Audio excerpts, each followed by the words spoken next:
네, 놓치면 아쉬운 더하기 뉴스 시간입니다. 오늘은 홍혜영 기자와 함께하겠습니다. 자, 더하기 뉴스 첫 번째 키워드 보겠습니다. 매너 지켜라. 일본에 관련된 이야기 같아요.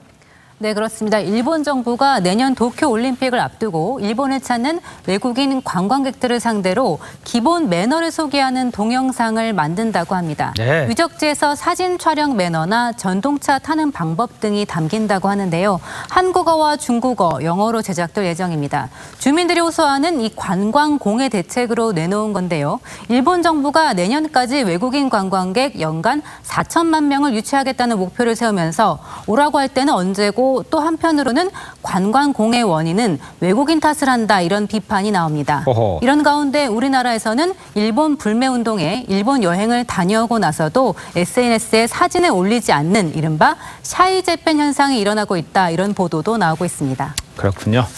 자, 두 번째 키워드 볼까요? 좋은 누리야 어디 있니? 그러니까 이 청주 실종 여중생 아직 못 찾았죠?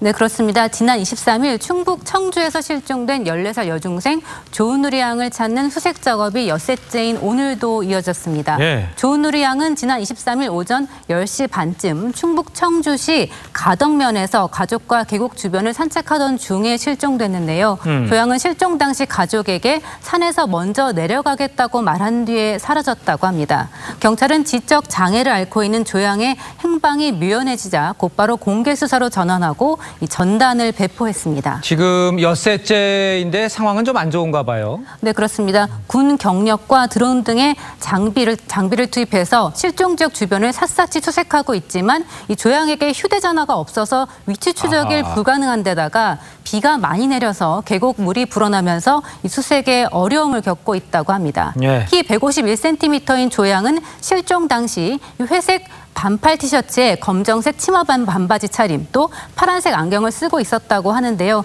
이 시청자 여러분도 많은 관심을 가져주시길 바랍니다. 예, 관심을 좀 가져주시기 바랍니다. 자, 마지막 키워드 보겠습니다. 돌변한 딜러, 그러니까 이 자동차 판매업자 이야기 같습니다.